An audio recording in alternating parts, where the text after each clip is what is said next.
Hello and welcome to the Sky Blue Times YouTube channel. Today I wanted to talk about Matheus Nunes. His progression this season I think has been really impressive, particularly on the defensive end, and that is the biggest area I would say that's made the most difference in terms of how people have viewed him and view those recent performances. Is not that you are looking at these games coming away thinking, wow, Nunes was able to contribute in the final third decisively.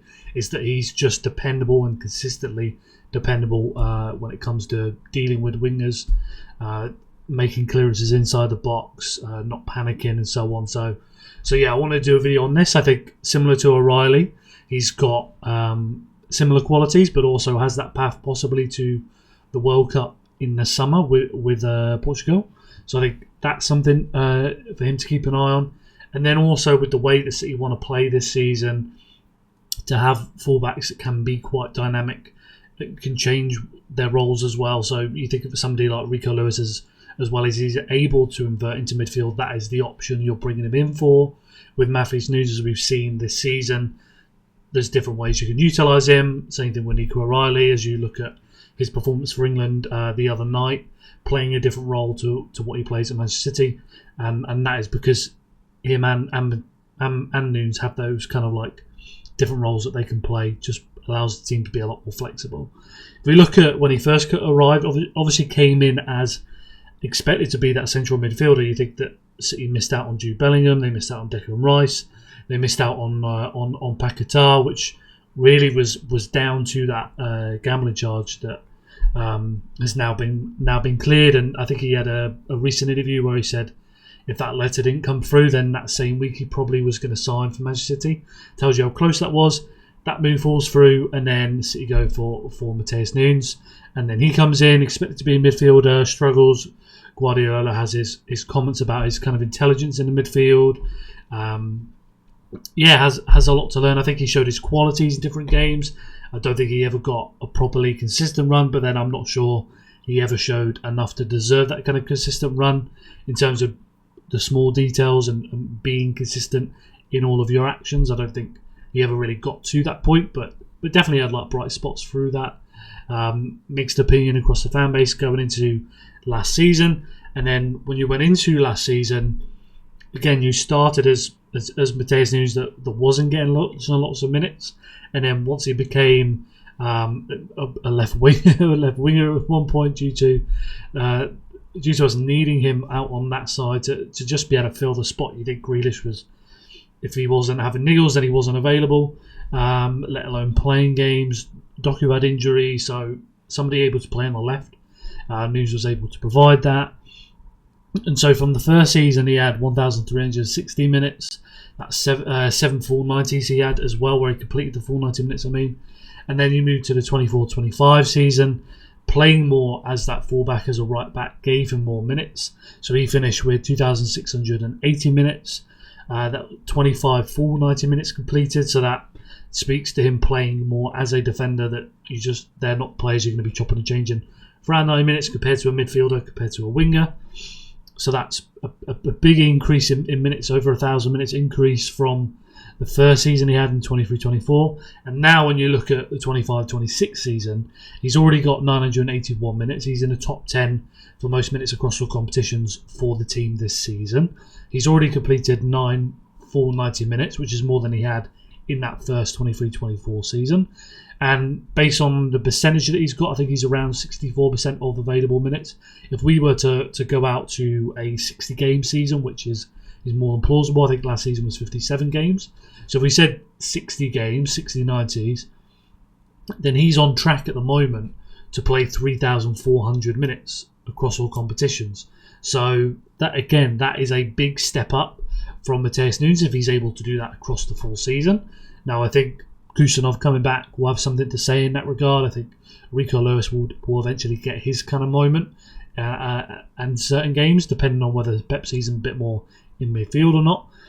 But from what we've seen to the start of the season, I think Matheus Nunes has got that starting shirt, even though he had that mistake against Brighton, giving away the penalty.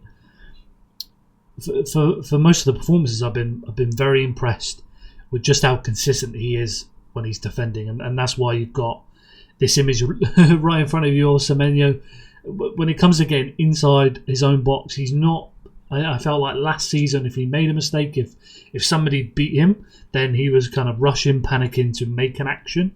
Whereas, and Guardiola's kind of alluded to this, similar to what we saw from Walker, is to use your physical qualities, use your speed to get back and be in a good position rather than needing to get back to make a challenge and kind of panic in your box, give something away, which he did do last season, giving away penalties.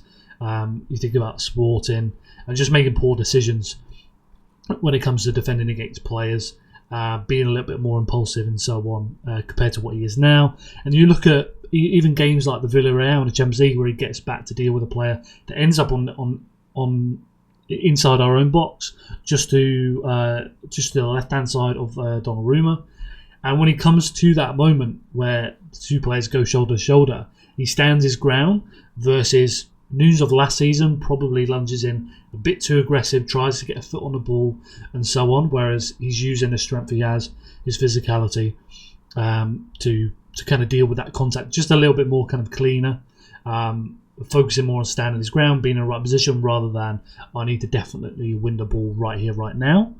And then also you think about pass backs. I think he had a bit of an issue when it comes to the passes back to the keeper, back to the centre back, which I think he's improved on, but that was one kind of consistent theme, is the kind of angle and how comfortable he was using his right foot to get back across. That always was quite awkward, whereas he looks a lot more consistent in that regard. I think when I was looking at dispossessed per 90 minutes amongst Premier League fullbacks this season, 0.26 per 90 for Matheus Nunes, which is 84th percentile for Premier League fullbacks. So that's definitely an improvement on last season. I don't think he was as comfortable sat deeper, needing to just kind of be in the right position, whereas this season he's played predominantly in that kind of role. Saw a lot more of the ball. You think about the Villarreal game in particular, where it's like it's not about closing, going too tight to Savinho. It's not about always making those runs. It's not about holding the width. It is a bit more of a kind of positional game, and he looks more comfortable in those situations this season than he did last, where you just saw more of him being that fullback that would hold the width to let a winger move inside, or he was making lots of kind of underlapping and overlapping runs. I mentioned not rushing the actions in his own box this time around, using his physicality a lot more. And that kind of physicality is a big strength of Matheus Nunes. So if you're looking at who could be a great fullback across the Premier League, just in terms of the physical qualities that Matheus Nunes, he has all of those there to be able to do that. So you think if you took those physical qualities and moved them over to Rico Lewis, then you're creating one of the best fullbacks in the Premier League because of just how intelligent Rico Lewis is, on top of his technical ability, understanding the space and so on. So when you're looking at the improvements for Matheus Nunes to make, it is to better use the gifts that he does have, to have a better mentality, to make better decisions, to be more consistent in those actions. And I think he deserves all the credit for his improvement on a kind of more personal level, to really buy in, go all in on being this right back this season. And we'll never know exactly the kind of thought process unless he comes out and speaks about this thing. But I kind of view it more as like you and some players, and this is entirely their decision, may want to play in a specific position. So he may want to. He may have pushed his way out last season thinking, I need to play as midfield, I need to play more minutes, etc. And it'll be interesting to see how it looks by the summer, depending on what that situation is here. But it looks like by the time we get to the summer, City will probably still be looking for a right back. The profile, the age may change, but it looks like Matheus Nunes is on track to be the starting right back this season. His performances certainly deserve that. But I kind of view it as, do you want to be playing in a certain position? Is that what matters to you?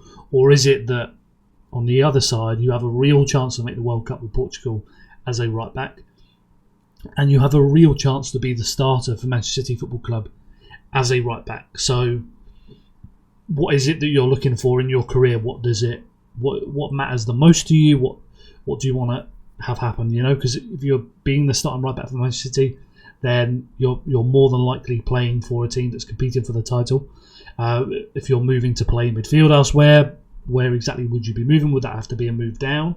Would you have to go to a club that's a bit more mid-table to get those sort of minutes? That's the thing you have to kind of weigh up if you're Matheus Nunes. But it looks like he's kind of really bought into being a right back.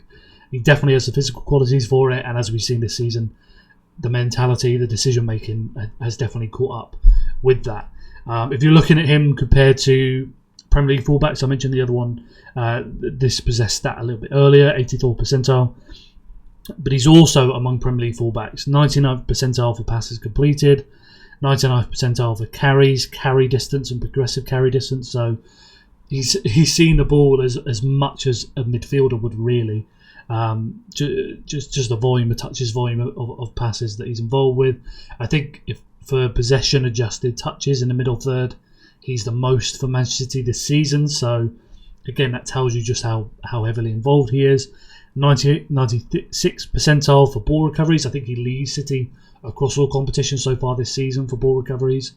91st percentile for passes into the final third, for carries into the final third, and also for fouls made. So that's probably another thing to mention with this season, is he's not giving away as many kind of easy, lazy fouls to the opposition players. A lot more cleaner when it comes to those defensive actions.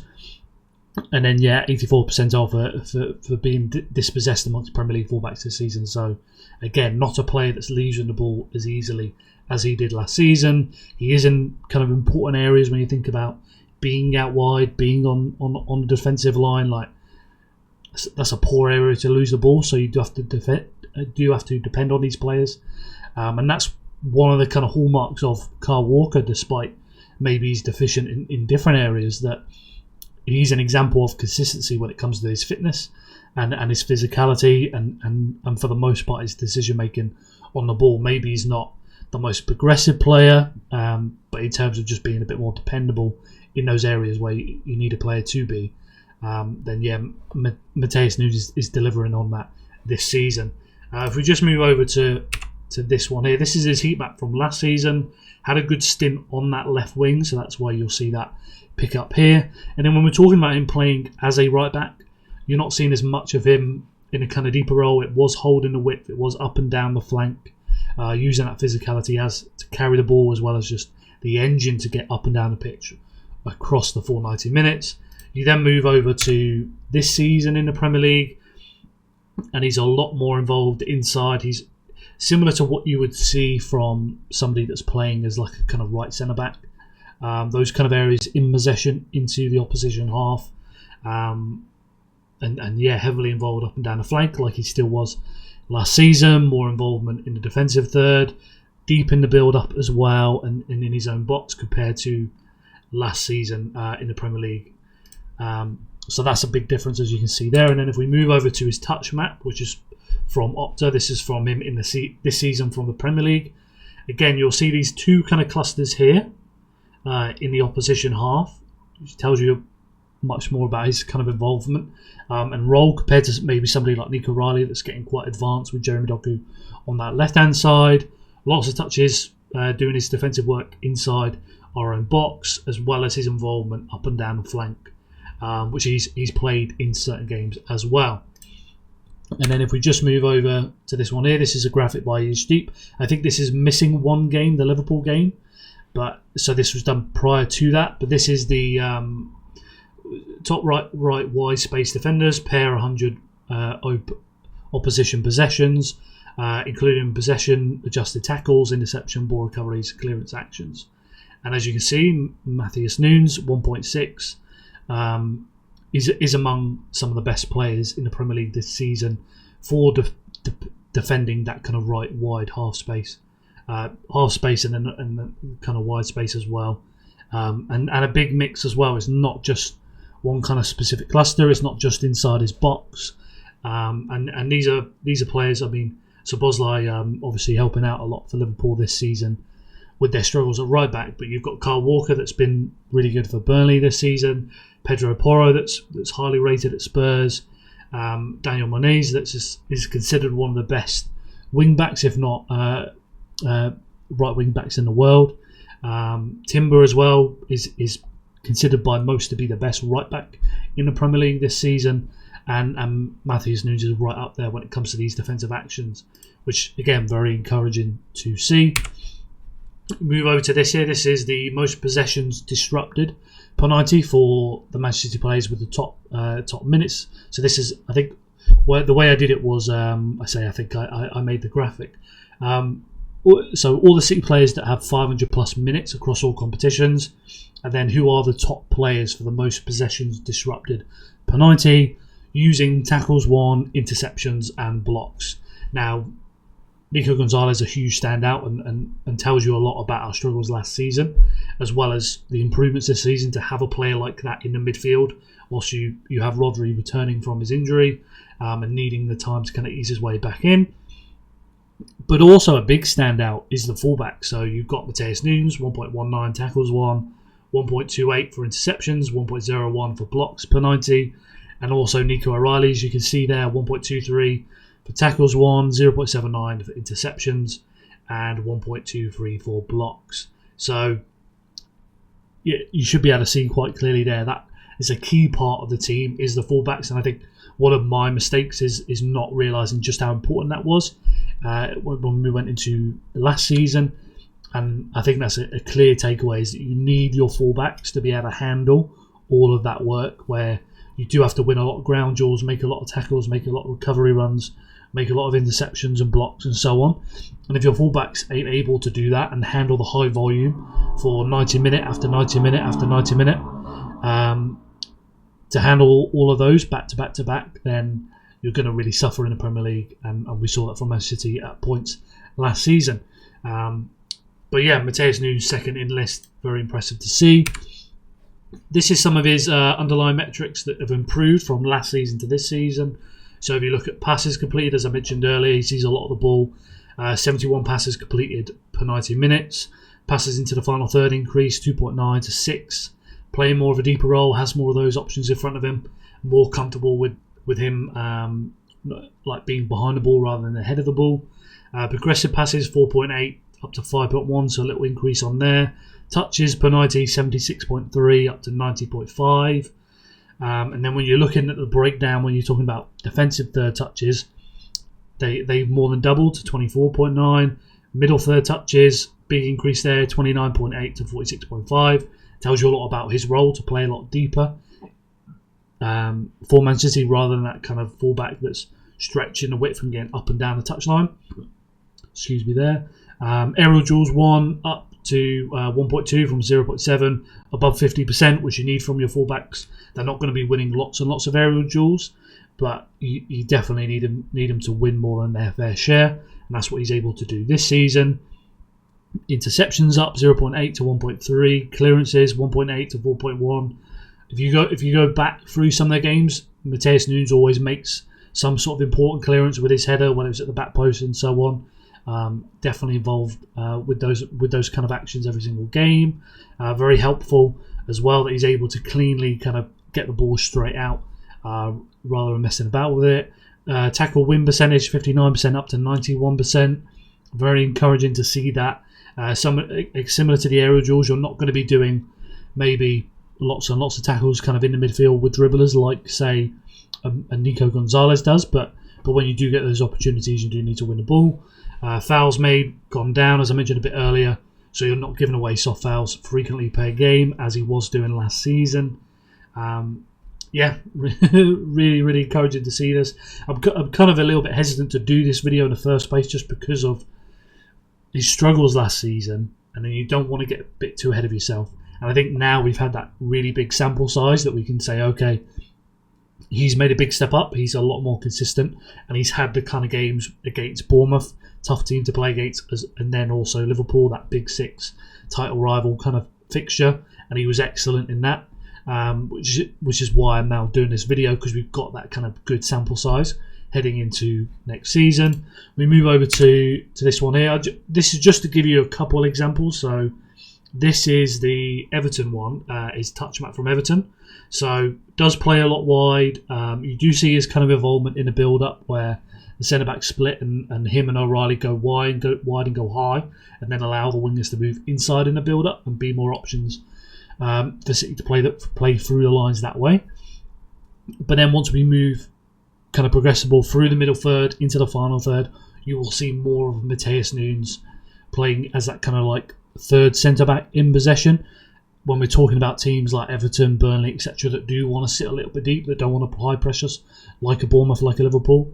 And then when you're going across the passes, again, you see somebody that is recycling the ball a lot over on this side. I think the Everton is a good example of what he could become a little bit further into the season as he kind of takes more risks with those kind of forward passes. He made lots of nice little passes into the box for Savinho. That's something you want to see a little bit more of in terms of those passes into the penalty area. That's something for him to kind of improve on as we go out throughout the season. But then when you go across to the Liverpool game in the Premier League, completely different touch map, still making those kind of defensive actions inside the box, still having to defend out wide at times, but he's very much up and down the flank, using his engine to get up and down, holding the width, getting into good positions to be able to cross as he does for the first goal, and those kind of long carries as well into the final third. When I was looking at, I'll just pull up this number for you guys. So amongst Premier League fullbacks of this season, for the longest progressive carries, with at least 45 progressive carries completed this season, the two fullbacks, three fullbacks actually, that have the longest one is Nico Riley, 14.1 metres. Then it's Kadioglu that plays for Brighton, 13.9 metres.